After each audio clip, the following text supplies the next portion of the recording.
Hello student, आपका हमारे YouTube channel Hemant class में स्वागत है।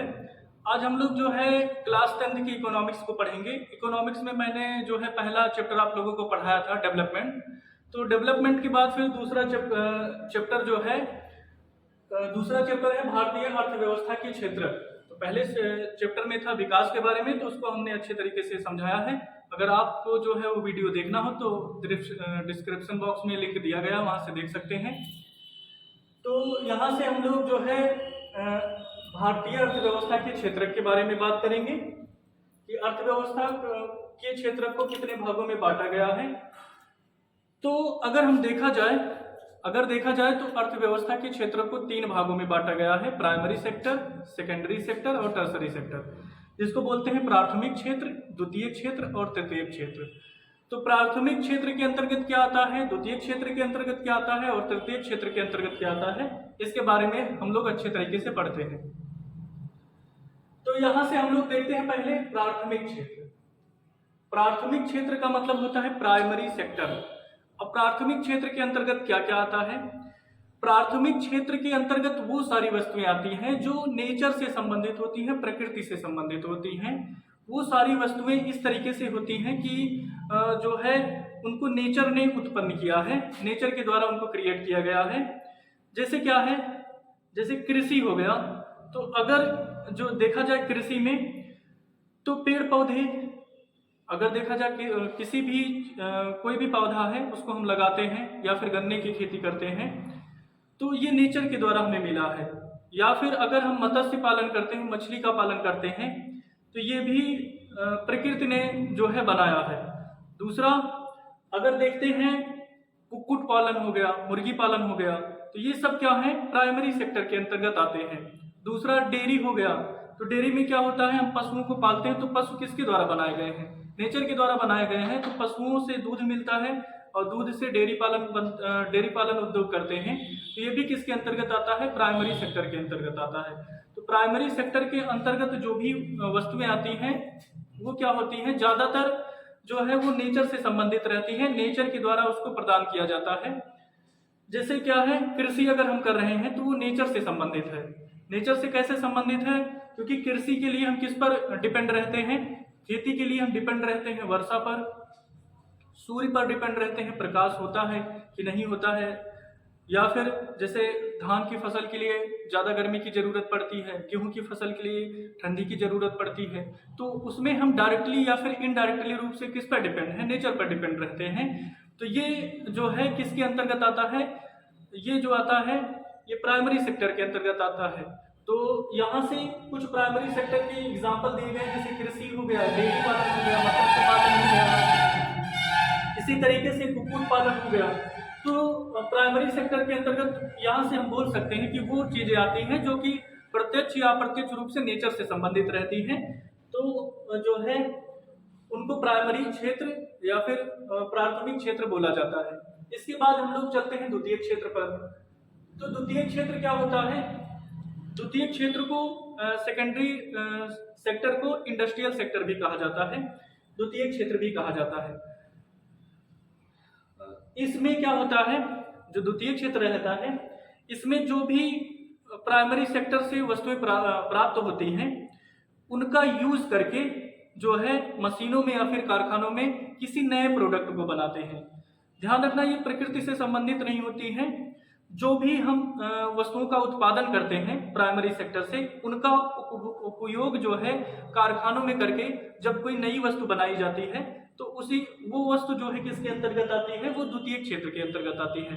जैसे एग्जाम्पल के रूप में हम ये ले सकते हैं, जैसे गन्ने का उत्पादन जो है करते हैं किसान, तो गन्ना का उत्पादन करना किसके अंतर्गत आ जाएगा, कृषि के अंतर्गत आ जाएगा, प्राइमरी सेक्टर के अंतर्गत आ जाएगा। अब गन्ने से क्या होता है, गन्ने से अगर चीनी बनाई जाती है, चीनी मिल में लेकर जाकर उसको, तो चीनी क्या हो गया, ये द्वितीय क्षेत्र के अंतर्गत आ गया, क्योंकि चीनी बनाने के लिए हमें कारखाने की जरूरत पड़ी और कारखाने में जो है जो रॉ मटेरियल था गन्ना, उसका यूज करके जो है चीनी बनाया गया। इसी तरीके से कपास का अगर खेती कर रहे हैं कपास की, तो ये प्राइमरी सेक्टर के अंतर्गत आता है। अगर जो है कपास से क्या किया जा रहा है, रुई बनाई जा सूत बनाया जा रहा है या फिर कपड़ा बनाया जा रहा है, तो कपड़ा क्या हो जाएगा, ये एक द्वितीय क्षेत्र हो जाएगा, द्वितीय क्षेत्र के अंतर्गत आएगा। तो द्वितीय क्षेत्र को इसलिए इंडस्ट्रियल क्षेत्र भी कहा जाता है, क्योंकि जो भी रॉ मटेरियल प्राथमिक क्षेत्र से प्राप्त होता है, कच्चा माल, उसका यूज करके जो है उसका यूज करके जो है द्वितीय क्षेत्र की वस्तुओं को बनाया जाता है। जैसे कपड़ा हो गया, कपड़ा बनाने वाली मिल हो गई, चीनी बनाना हो गया, गन्ने से जैसे क्या है चीनी बनाना हो गया, कपास से सूत काटना हो गया, कपड़ा बनाना हो गया। तो ये सारी चीजें किस पर डिपेंड रहती हैं, ये द्वितीय क्षेत्र के अंतर्गत आती है, जो द्वितीय क्षेत्र से संबंधित है। इसी तरीके से हम लोग अब देखते हैं तृतीय क्षेत्र क्या होता है। तो तृतीय क्षेत्र को सेवा क्षेत्र भी बोला जाता है, ध्यान रखना, टर्सरी सेक्टर को बोला जाता है सेवा क्षेत्र, तृतीय क्षेत्र को सेवा क्षेत्र है। जो भी प्राथमिक और द्वितीय क्षेत्र से वस्तुएं प्रदान होती हैं, प्राप्त की जाती हैं, उनको जो आसान बनाता है, आसान उनका ट्रांसपोर्टेशन करने में, जैसे क्या होता है बस हो गया, ट्रक हो गया, ये सब क्या होता है, जैसे कहीं पर कपड़ा बन रहा है तो बस और ट्रक क्या करते हैं, या फिर ट्रेन हो गया, तो किसी ये एक तरीके के साधन होते हैं जिनके द्वारा वस्तुओं का एक स्थान से दूसरे स्थान तक रूपांतरण होता है। ये कहीं ना कहीं मदद करते हैं, किसमें, प्राइमरी और द्वितीय क्षेत्र में। इसलिए इनको सर्विस सेक्टर भी कहा जाता है, क्योंकि ये प्राथमिक और द्वितीय क्षेत्र में मदद करने का काम करते हैं। और इसके साथ ही जो है, अगर कोई अध्यापक है वो पढ़ा रहा है, जैसे मैं पढ़ा रहा हूं, तो मेरा सेक्टर कौन सा हो जाएगा, टर्सरी सेक्टर। हम कोई भी नई वस्तुओं का उत्पादन नहीं कर रहे हैं, हम क्या कर रहे हैं, जो भी मेरे अंदर ज्ञान है, प्राइमरी सेक्टर या सेकेंडरी सेक्टर, उसी को हम अपना सर्विस दे कर रहे हैं, उसी को हम बता रहे हैं। तो ये किसके अंतर्गत आ जाएगा, सर्विस सेक्टर के अंतर्गत आ जाएगा। इसी तरीके से जो डॉक्टर होते हैं, ये भी क्या रहते हैं, जो डॉक्टर होते हैं वो भी क्या रहते हैं, वो सर्विस सेक्टर के अंतर्गत आते हैं। और इसी तरीके से अब अगर वर्तमान में देखा जाए तो जो साइबर कैफे रहते हैं वो भी किसके अंतर्गत आते हैं, जो साइबर कैफे हो गए या फिर कॉल सेंटर में जो लोग जॉब करते हैं वो भी क्या होते हैं, सर्विस प्रोवाइड करते हैं, कस्टमर को सर्विस प्रोवाइड करते हैं कि जिस भी फील्ड में उन्हें जाना है या फिर क्या उनको परेशानी है, इस तरीके से। और जैसे हम लोग साइबर कैफे जाते हैं अपनी समस्या को लेकर, जो भी जितना कोई भी काम करना हो, तो उसके लिए हम क्या रहता है, ऑनलाइन फॉर्म करवाना है, या फिर जो है कोई ऐसा काम, अगर कहा जाए खेती से संबंधित खेतौनी अगर निकालना है, तो इस तरीके से जो हम लोग साइबर कैफे पर जाते हैं, या फिर आधार कार्ड बनवाना हो, तो कुछ भी इस तरीके से। तो ये सर्विस सेक्टर जो भी साइबर कैफे वाले होते हैं, ये किसके अंतर्गत आते हैं, ये जो है एक तरीके की सेवा दे रहे हैं कस्टमर को, तो ये किसके अंतर्गत आ जाएंगे, तृतीय सेक्टर के अंतर्गत आ जाएंगे। तो यहाँ से हम लोगों ने जो है प्राथमिक क्षेत्र, द्वितीय क्षेत्र और तृतीय क्षेत्र क्या होता है, इसके बारे में अच्छी तरीके से देख लिए हैं। तो प्राथमिक क्षेत्र के अंतर्गत वो सारी वस्तुएं आती हैं जो कृषि से संबंधित होती हैं या फिर जो नेचर से संबंधित रहता है। द्वितीय क्षेत्र के अंतर्गत वो वस्तुएं आती हैं जिनका उपयोग करके कोई नई वस्तु बनाई जाती है। जैसे कच्चे माल के रूप में प्राइमरी सेक्टर का यूज करके, कच्चे माल के रूप में जो भी प्राइमरी सेक्टर में प्राप्त होता है उसका यूज करके सेकेंडरी सेक्टर की वस्तुओं को बनाना जो है, या फिर कोई भी कच्चे माल के रूप में किसी भी वस्तु का उपयोग करके कोई नया पदार्थ बनाना किसके अंतर्गत आ जाएगा, द्वितीय क्षेत्र के अंतर्गत आ जाएगा। इसी तरीके से जो प्राथमिक और द्वितीय क्षेत्र को सरल बनाते हैं, रेलवे हो गया, बस हो गया जो है, और ये भी जो रिटेलर या फिर टेलर आते हैं, रिटेलर या फिर ट्रेलर जो इसमें रहते हैं। जैसे क्या होता है, कोई भी वस्तुओं को जहाँ पर वो बनती है वहाँ से जो है रिटेलर क्या करते हैं, वहां से वस्तुओं को खरीद लेते हैं, उसके बाद फुटकर विक्रेता के पास देते हैं, और फुटकर विक्रेता उसको जो है क्या करता है, अंतिम कंज्यूमर को देता है। तो कहीं ना कहीं जो है रिटेलर भी क्या जाते हैं, किसके अंतर्गत आ जाएंगे, तृतीय क्षेत्र के अंतर्गत आ जाते हैं, क्योंकि वो भी सेवा प्रदान करते हैं। तो यहाँ से हम लोग प्राइमरी, द्वितीय और तृतीय क्षेत्र में अच्छे से अंतर को देख लिए क्या होता है।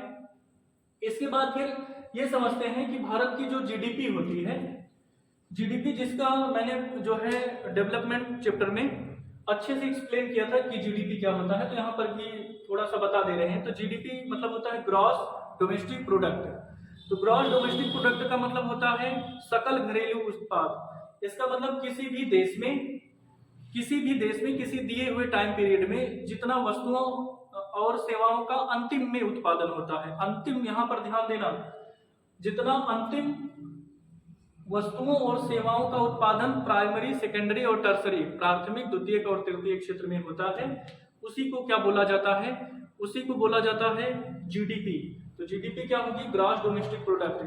किसी भी देश में किसी दिए हुए समय में जितनी भी वस्तुओं और सेवाओं का उत्पादन किया जाता है अंतिम रूप से, उसी को बोला जाता है जीडीपी। यहाँ से जीडीपी में देखते हैं कि प्राइमरी सेक्टर का, द्वितीयक सेक्टर का और तृतीयक सेक्टर का, मतलब प्राथमिक, द्वितीयक और तृतीयक, इनका योगदान कितना है और पहले इनका योगदान कितना था, वर्तमान समय में इनकी स्थिति क्या है। तो पहले अगर देखा जाए 1971 में अगर देखा जाए तो उस समय जो है अगर भारत में आज़ादी के समय देखा जाए 1947 में, तो लगभग कृषि क्षेत्र में 80% जनसंख्या थी, 75 से 80%, और इंडस्ट्रियल में लगभग 10% मान सकते हैं, 10 या 12% मान सकते हैं, और सर्विस सेक्टर में लगभग 8%। तो इस तरीके का आंकड़ा था। उसके बाद फिर जो है 1971 में ये थोड़ा चेंज हुआ। 1971 में क्या हो गया, ये जहाँ पर ये 60 था, 80 था, वहाँ पर ये लगभग 70 पहुँच गया, और ये 20 हो गया, और ये जो है मान सकते हैं 10 हो गया। तो इस रेशियो में कुछ बढ़ा। उसके बाद फिर क्या हुआ, अगर वर्तमान समय में देखा जाए तो वर्तमान समय में प्राइमरी सेक्टर का योगदान बहुत कम हो गया है, लगभग 30% हो गया है, और सेकेंडरी सेक्टर का योगदान 20% मान सकते हैं। और उसके बाद फिर जो प्राइमरी सेक्टर का योगदान लगभग 18% है, सेकेंडरी सेक्टर का योगदान लगभग 30% है। उसके बाद जितना भी बचता है लगभग 60 से 65% योगदान किसका हो गया है, सर्विस सेक्टर का। तो यहाँ से अगर ये देखा जाए कि पहले जो है जीडीपी में किसका योगदान ज्यादा रहता था, प्राइमरी सेक्टर में, प्राथमिक क्षेत्र में, क्योंकि पहले के लोग क्या करते थे, वो खेती पर डिपेंड होते थे, ज्यादातर वो खेती पर डिपेंड रहते थे, लेकिन जो है वो इंडस्ट्री में कम काम कर पाते थे, और साथ में उनको सर्विस सेक्टर के बारे में उतना ज़्यादा जानकारी नहीं थी, क्योंकि उस समय उतना रेलवे का या फिर ट्रांसपोर्टेशन का इतना विकास नहीं हुआ था। लेकिन धीरे धीरे जैसे लोगों में जागरूकता बनी, कंप्यूटर आया, कॉल सेंटर जिसको बोल सकते हैं, कॉल सेंटर की जॉब आई, या फिर साइबर कैफे, इस तरीके से हुआ, बस हुआ, रेलवे हुआ, इनका रोड का अगर देख सकते हैं, रोड का ट्रांसमिशन ज़्यादा हुआ। तो इन सब से क्या हुआ, लोग किस क्षेत्र में काम करना चाहे, लोग जो है प्राइमरी सेक्टर से हट करके तृतीय क्षेत्र में काम करना चाहे, क्योंकि वो जो है साइबर कैफे में कोई सेवा देना चाहता है, कोई बस चला करके सेवा देना चाहता है, कोई कॉल सेंटर में जॉब करके, कोई टीचिंग करके, कोई अध्यापक बन के। तो इस तरीके से इसमें लोगों का प्रोत्साहन ज़्यादा हुआ। ध्यान देना, भारत में जो है अगर देखा जाए तो चीन जो है, भारत की अगर चीन से तुलना की जाए तो चीन जो आगे रह गया, इसका रीजन ये था क्योंकि चीन ने हमारे यहाँ प्राइमरी सेक्टर से डायरेक्ट टर्सरी सेक्टर में, सेकेंडरी सेक्टर को कम ध्यान दिया गया, टर्सरी सेक्टर में लोग ज़्यादा उत्साहित हुए, ज़्यादा प्रोत्साहित हुए, और इस कारण से जो है भारत की जीडीपी चीन से कम रह गई, क्योंकि चीन ने पहले प्राइमरी सेक्टर पर ध्यान दिया, उसके बाद सेकेंडरी सेक्टर पर, उसके बाद टर्सरी सेक्टर पर। हमारे यहाँ जो है सेकेंडरी सेक्टर पर, मतलब द्वितीय क्षेत्र पर बहुत कम ध्यान दिया गया था। यही रीजन था कि जो है भारत की जीडीपी में जो है तृतीय क्षेत्र का योगदान ज्यादा है, और जो है प्राथमिक तृतीय क्षेत्र का योगदान ज्यादा है, जबकि जो चीन है उसमें प्राथमिक क्षेत्र, द्वितीय और तृतीय तीनों का योगदान है, और इस कारण से चीन की जीडीपी भारत की जीडीपी से अच्छी है। तो यहाँ पर अंतिम वस्तु क्या होती है, इसको हम लोग समझ सकते हैं। अंतिम वस्तु देखते हैं क्या होता है। तो अंतिम वस्तु किसको बोला जाएगा, इसको हम एक एग्जाम्पल के माध्यम से समझते हैं। जैसे हमने क्या किया, 8 रुपए किलो गेहूं बेच दिया, 8 रुपए किलो जो है गेहूं बेच दिया, मतलब मानते हैं 100 किलो बेचे, तो क्या हो गया, या फिर 10 किलो मान ले बेचते हैं 8 रुपए में, आप प्रति किलो के हिसाब से 8 रुपए में 1 किलो के हिसाब से 10 किलो गेहूं मैंने बेच दिया, तो इसका मतलब कितना हो गया, 80 रुपए हो गया। ये 80 रुपए किसके पास हमने बेचे, जो आटा चक्की वाला है। आटे चक्की में क्या होगा, गेहूं को पीसा जाएगा, और पीसने के बाद फिर उसने क्या किया, जो बिस्कुट की कंपनी है उसको उन्होंने 10 रुपए के हिसाब से 10 किलो को बेच दिया, तो उसके लिए कितना हो गया, 100 रुपया हो गया। उसके लिए कितना हो गया, 100 रुपया हो गया। तो यहाँ से उस बिस्कुट कंपनी ने जो है, यहाँ से जो है बिस्कुट, उसमें तेल मसाला जो भी यूज करना था यूज करके जो है अंतिम में बिस्कुट या फिर नमकीन जो भी बनाना चाहता बनाया, और उसके बाद फिर उसने एक पैकेट मान लो 10 रुपए में देना शुरू कर दिया। तो ये लास्ट जो ये कंज्यूमर तक पहुंचता है 10 रुपए वाला, 10 रुपए में एक पैकेट जो मिलता है, तो इसको जो है अंतिम वस्तु कहा जाता है। अंतिम वस्तु इसको नहीं कहा जाएगा, लास्ट जो उपभोक्ता तक जो भी सेवा पहुंचता है या फिर जो भी सामान पहुंचता है उपभोक्ता तक लास्ट में, उसी को बोला जाता है अंतिम वस्तु। तो समझ में आ गया होगा अंतिम वस्तु क्या होता है। इसके बाद फिर अगर देखा जाए कि रोजगार से संबंधित सरकार ने कुछ क्या काम किया है, तो सरकार ने लोगों को रोजगार देने के लिए जो है एक अधिनियम पारित किया था 1905 में, जिसका नाम बदलकर मनरेगा कर दिया गया था। रोजगार सृजन का नाम क्या था? रोजगार सृजन का नाम था राष्ट्रीय रोजगार गारंटी योजना, जिसका 2005 में नाम चेंज करके मनरेगा कर दिया गया। मनरेगा मतलब महात्मा गांधी रूरल डेवलपमेंट योजना, मतलब इसके अंतर्गत लोगों को जो है क्या होता है 100 दिन के लिए रोजगार दिया जाता है। अगर 100 दिन के लिए रोजगार नहीं दे पाती है सरकार, तो क्या होती है उनको भत्ता देती है, बेरोजगारी भत्ता। तो यहाँ से ये दिखाती है कि लोगों को सरकार जो है अगर रोजगार नहीं मिल पा रहा है तो उनको एक तरीके की गारंटी देती है कि हम 100 दिन का रोजगार देंगे, और अगर रोजगार नहीं दे पाए तो हम इसके बदले में उनको बेरोजगारी भत्ता जो है। उसके बाद हम लोग जो है देखते हैं संगठित क्षेत्र क्या होता है, असंगठित क्षेत्र क्या होता है, जिसको बोलते हैं फॉर्मल सेक्टर और इनफॉर्मल सेक्टर, या फिर ये भी कह सकते हैं फॉर्मल सेक्टर इंग्लिश में कहते हैं, या फिर इनफॉर्मल ऑर्गेनाइज सेक्टर या फिर नॉन ऑर्गेनाइज सेक्टर बोला जाता है। संगठित क्षेत्र क्या होता है? अब जैसे क्या है, तो जो भी व्यक्ति संगठित क्षेत्र में काम करते हैं उनको कुछ दिन काम करना पड़ता है, जैसे उनका फिक्स रहता है कि इतने घंटे काम करना है। जैसे हम सरकारी नौकरी को एक संगठित क्षेत्र ले सकते हैं। लोग सरकारी नौकरी क्यों चाहते हैं? क्योंकि वो क्या हो जाता है, उनको कुछ सिक्योरिटी चाहिए। जैसे सरकारी जॉब में क्या है, संगठित क्षेत्र में काम करने का, अगर उनको कुछ बुखार होता है या फिर जो है कुछ ऐसी प्रॉब्लम्स आती है तो वो कुछ दिन छुट्टी भी ले सकते हैं, साथ में उनको कुछ सुख सुविधाएं भी दी जाती है। पहले क्या था, पहले पेंशन की भी व्यवस्था थी, अगर वो रिटायर हो जाते हैं पेंशन की व्यवस्था रहती है। साथ में अगर देखें कोई जो है अगर उसमें काम कर रहा है आर्मी सेक्टर में, तो उसके लिए जो है डॉक्टर भी फ्री रहते हैं अगर कोई भी ऐसी प्रॉब्लम होती है तो। और उसके बाद फिर हम कैंटीन भी देख सकते हैं, जो भी फौज में काम करते हैं उनके लिए कुछ विशेष सुविधाएं दी जाती हैं। तो संगठित क्षेत्र में जो भी व्यक्ति काम करते हैं उनको रिस्क कम रहता है। एक बार अगर उनको जॉब मिल जाती है तो क्या हो जाता है, वो एक सुरक्षित महसूस करते हैं, दोबारा उनको भटकना नहीं पड़ता है। तो यहाँ से संगठित क्षेत्र में सिक्योरिटी देख सकते हैं, सिक्योरिटी है। अगर मान लीजिए कोई भी प्रॉब्लम होती है तो जो है वो सरकार से भी मदद ले सकते हैं, वो एक सरकार के सदस्य कहे जाते हैं। लेकिन जो असंगठित क्षेत्र में काम करते हैं, असंगठित क्षेत्र में कार्य करने का मतलब क्या है, वो कोई भी संगठित क्षेत्र नहीं है। उसमें जो भी व्यक्ति काम करते हैं, अगर कोई भी व्यक्ति उसमें काम कर रहा है तो उसको जो है वो किसी के अधीन काम करेगा। जैसे कोई भी अगर प्राइवेट संस्था में जो है काम करने के लिए जाता है तो वहां पर उसको क्या है निश्चित घंटे काम करना पड़ेगा, और निश्चित घंटे के लिए उसकी सैलरी भी मिनिमम ही रहती है। साथ में अगर सैलरी मिनिमम भी है तब भी अगर उसको कोई भी प्रॉब्लम हो जाती है तो ऐसा नहीं होता कि उसको छुट्टी मिल जाए।